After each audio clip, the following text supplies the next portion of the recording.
Call me Inem. Inem, she's returned. Then don't release her from Sanko.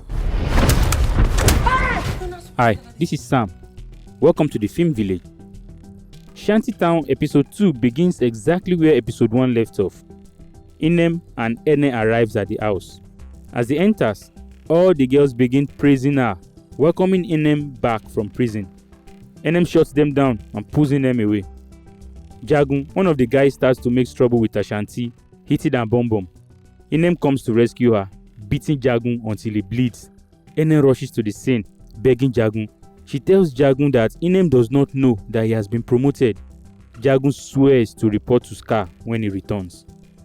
Jackie is comforting Shalewa after the threats given to him by Scar when Inem and Ene walks in. Jackie rejoices with Inem and also gave her the surprise that she has gotten her freedom. She is free to go. Inem begins to advise her not to regret all that she has gone through and should learn from all her experiences. Inem notices Shalewa crying and asks Shalewa what the matter is. Shalewa tells them that she borrowed money from Jackie to buy her freedom, but Scar refused to let her go. Ene yells at both of them for not informing her first before going on with such plan. Ene leaves. Inem calms Shalewa down and promised her that she will do everything to make her fine. That night, finally, when it's time for Jackie to leave Shanty Town, she meets a cab driver, Oga Touch and Follow. She told him to drive her to Ekpe.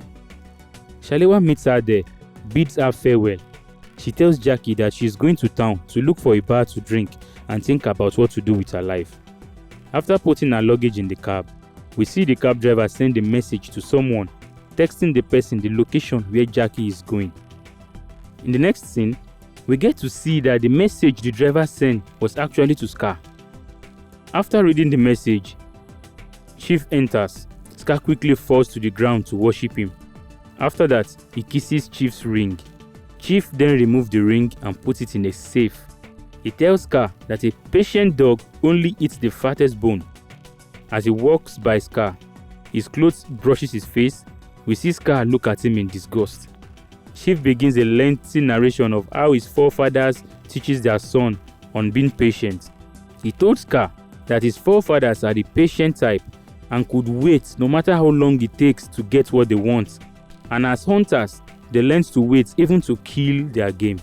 Calling Scar abordering, he told Scar that his forefathers are the first migrants that found Eko and they later named it Lagos State. Eventually, the forefathers lost their way and become politicians. Chief says politicians do not have patience. They always want things done ASAP. He asked Scar if he can trust him. Scar promised that he can.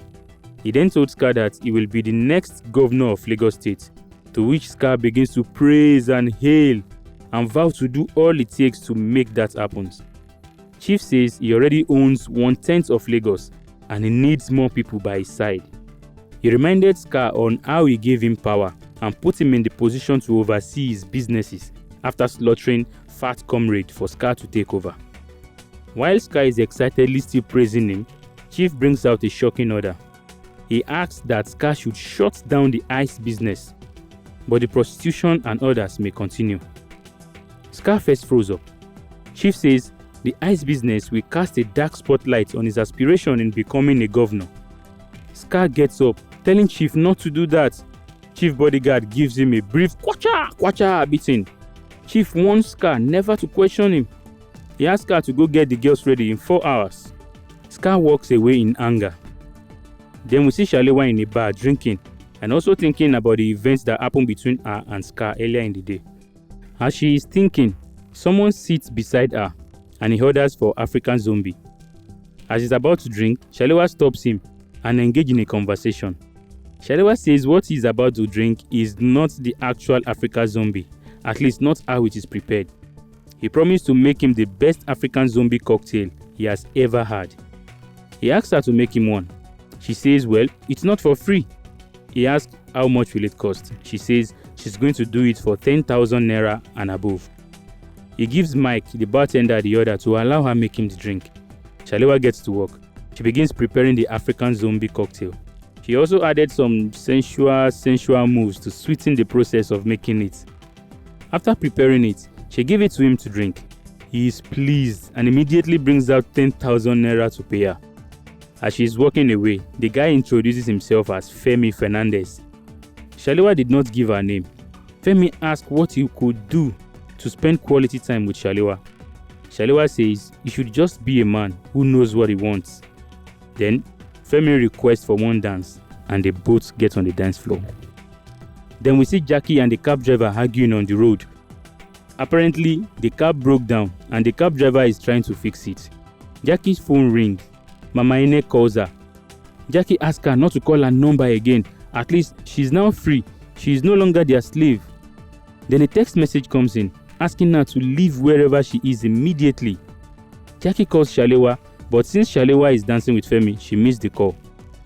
Suddenly, a bus arrives and it's Scar and his goons. Seeing Scar, Jackie becomes relieved.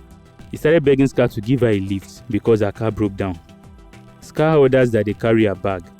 Then Jackie becomes terrified. Scar tells her she is not free, and she actually disappoints him for thinking she could be free of him. All this while, Shalewa and Femi were busy having sex in the car. Scar says they are family forever, and the only thing that separates family is death. He then asks Jackie to death. Mama Ene arrives with a cooler to pack up the body. You could see the discomfort in her eyes. But to mask it up, she tells Scar that he should have cut her less gruesome. Scar threatens her and warns her not to speak to him that way again. Ene then tells Scar that Inem is back. She has been released from prison. He asks her where Inem is and she answers Shanty Town. Scar quickly drives home. On the way, another jeep comes from an intersection, hitting their bus, sending it flying and then crashing. Some men comes out of the jeep. They killed all the men in the bus except Scar. Then one of the men walked close to Scar, and with his boots, he stomped on Scar's head. Episode 2 ends. Please subscribe to this channel so you don't miss our recap. Thank you for watching. I am Sam, and this is the Film Village.